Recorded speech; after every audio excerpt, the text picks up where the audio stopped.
Well, after several weeks of new guides, guess what we're going back to? Yes, you guessed it, the Blue Beetle. You know, the original one. There's going to be a movie, but...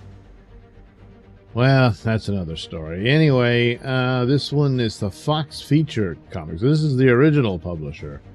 I forget where I am. I mean, the folders I keep for these files to do, it was number 8, but I don't think this was the same series.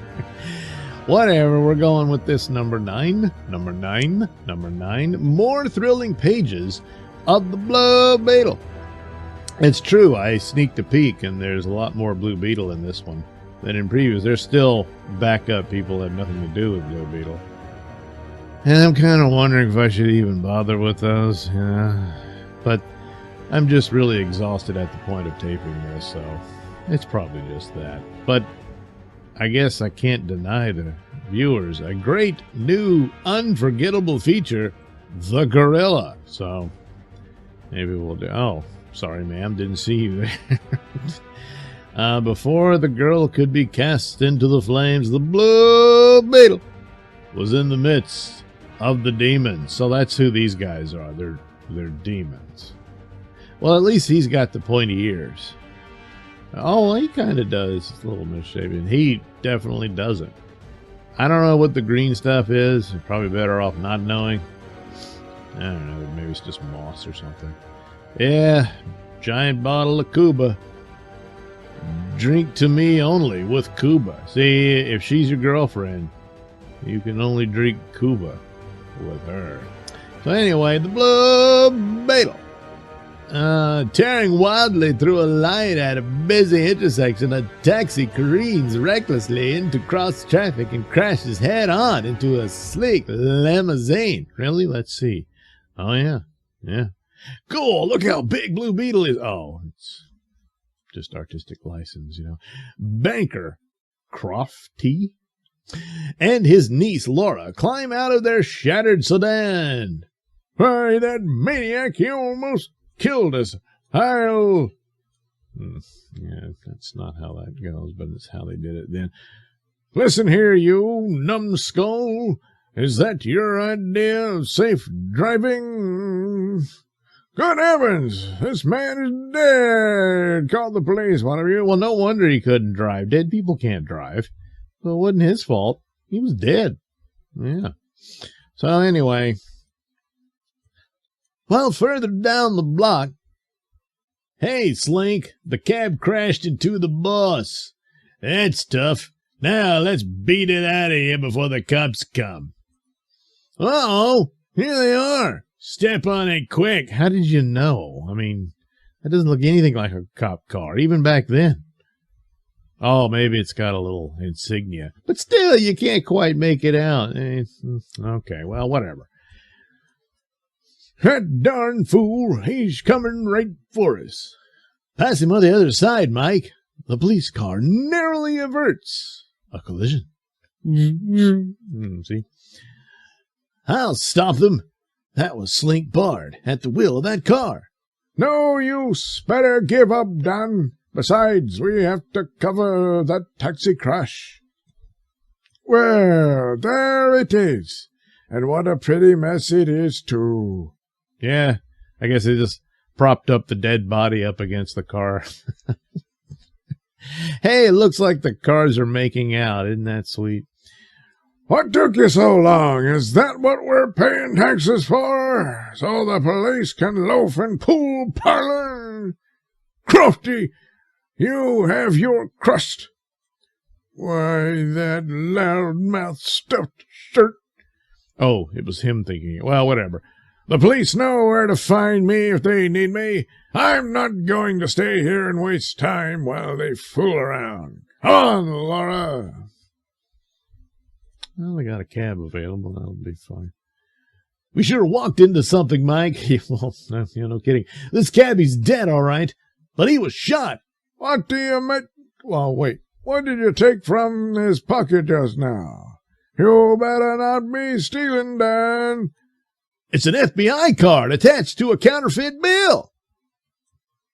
Federal investigating case. Counterfeit address. Crofty Bank. Wow.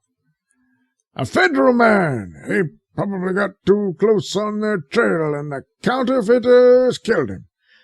They're not going to get away with this murder. Where are you going, Mike? I gotta take a dump. Then we'll get back on the case. Come on, this is Croft's bank. And the card has this address on it. Well, yes. Wait a minute. The Secret Service is supposed to handle counterfeit, even now. I mean, the FBI might stumble upon it, but they're supposed to turn it over. Well, whatever. I never did like that loud mouth, and if he's making phony bills, I'll put him in a cage so quick it'll think he's a canary. Go ahead, Mike. I'll wait out here in case you need me. Say, can you change a tenner for me? Gladly, officer. Here you are. 10 ones. Thank you. I'll soon find out if they're genuine or not. Well, is that your $10 bill? It wasn't the fake one, right? Because if so, you've committed the crime. Ha! I thought so. Here's one with the same number on it as the bill we found on the FBI man. Uh-oh. I must have passed one of the phonies to the cop. Oh. That smug, overstuffed baboon. I'll fix his wagon. Well, the teller. I was afraid of this. I'm going to warn the boss that the cops are wise to us. Mike's in there a long time. Say, isn't that the teller coming out of the side door? How would you know? But anyway, he's acting peculiar. Oh, well, yeah. I think I'll follow him. He's going into this apartment house. Well, maybe it's because he lives there. In a flash, Dan becomes the Blue Beetle. I'll follow him up on this drain pipe. But first, I'll ride this comic book paddle. Mike storms into Croft's office, or Crofty, I don't know. So there you are, you and your fancy speeches. It's his job. He's supposed to be there. What on earth? Huh? Those smart cracks won't help you this time, you fraud. That's not a smart crack. He's stunned to see you. What is wrong with you? I'm taking no chances with your escaping. Now listen to reason, man.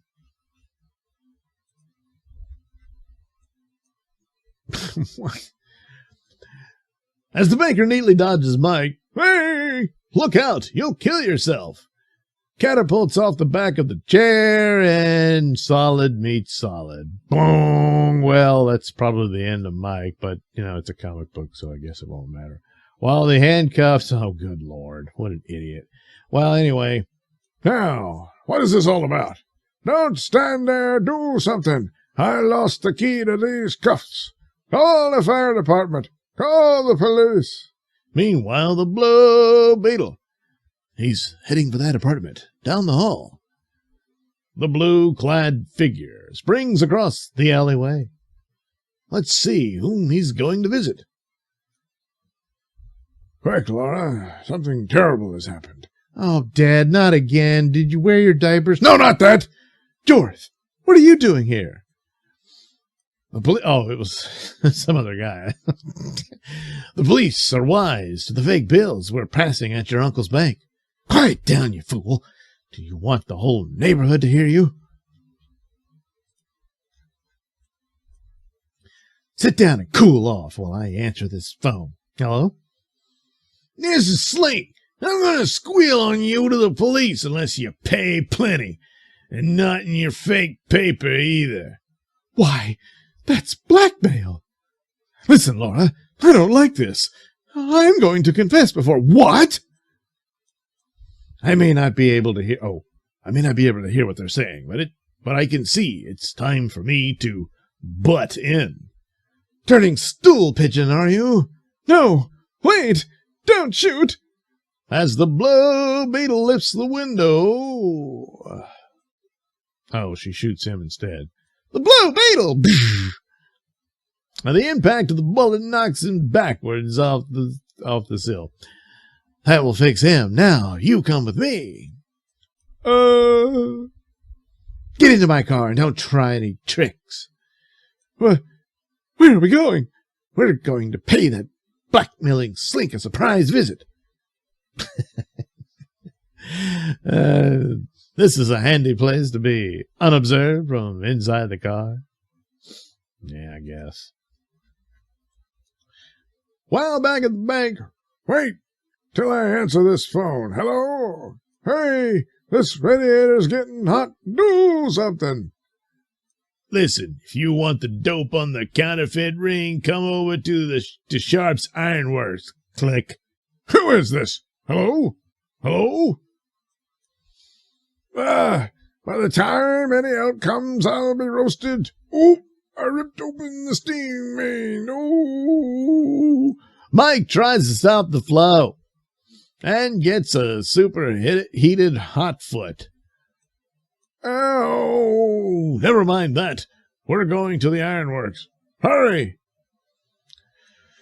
Okay. You're not getting away, even if I have to lug this thing all around town. Who wants to get away? Come on, the Sharp Ironworks driver. Laura reaches Slink's hideout. I guess we're following this right. Get inside and... Oh, there's the arrow. Okay. Don't warn them that we're coming. Well, I guess not. An ironworks. I wonder why she wants to go in there. Well, go in and find out. Oh, he did. That's the Blue Beetle. I see he's still very much alive. Keep still for a while until he goes past. All right. That's funny. She must be hiding somewhere. Nothing of interest in here. Just a magnetic crane. Say, what's that behind the scrap iron? A counterfeiting plant. Nice setup, boys. Hey, it's the Blue Beetle. So, this ironworks was a perfect camouflage for your activities. Get him! Since you're so interested in our plates, take one with my compliments. Oh man, it's like Blue Beetle's hand got severed. Oh jeez. Oh. You shouldn't play with lead, you might get poisoned. Ow, my arm. Now spill it. Who's behind this gang? I'll tell. It's the bankers. At that instant. Well, it's a little late. He just told the whole story, so. Someone shot him just as he was about to squeal. He did squeal. Here comes that teller with a smoking gun in his hand. No more shooting for you. He was holding the gun by the barrel, so he couldn't have fired the shot. It must have been the girl who fired it. Yeah, sure, why not? I'd like a word with you, Laura Crofty. Ah, he's directly under the magnetic hoist. This switch will cut off the current. Laura opens the circuit and tons of girders crash down on the Blue Beetle. Hey, so what you done? Don't make a move. That thick cop would have to come in right now. He seems to be tied to that radiator. I'll throw the switch on again. Stop! You're under...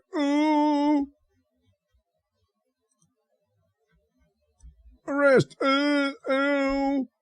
Trust a woman to do a stunt like that. These girders weigh a couple of tons. Oh, it's him. Jeez. Well, you get the idea. It's no use. My legs are pinned under these girders, and I can't budge them an inch. Laura, what's the meaning of this? Never mind that fond uncle stuff. You know too much to keep on living. I never did like you. Oh, why, I can't believe it. This is incredible. I mean, everyone likes me. After I adopted you as my niece. Gosh, she's going to kill him, and I'm helpless under this iron. Directly overhead, Mike makes a discovery. Well, here's the key to the cuffs. I never thought to look in my pocket for it. An intense process of reasoning. He gets out of there. And his big fat ass takes out the villain here. Look out below. Oops, sorry. No, you clumsy oaf. Just a minute, there are a few questions I want to ask you. Let me go. Let Jolt loosen the key girder. I'll round up the gang while Mike pacifies that wild cat. Don't look so surprised, boys. There's a limit to how many bills you could print anyhow. You're going to get hung, boys. Hey, you can't do this to us. We're the men the law. So, Crocty takes you out of an orphan asylum and you repay him by passing counterfeit bills through his bank and murdering. Hello, Mike. What's up in here? I just said, well, give me a hand, Dan. I caught the murderer of that FBI man. I see. And, what did the Blue Beetle have to do with this? Oh, damn it.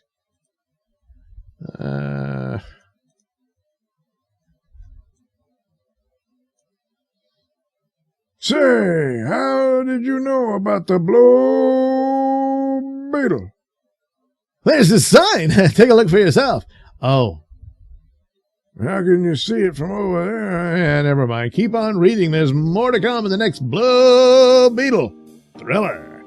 Yeah, we'll do that next Sunday.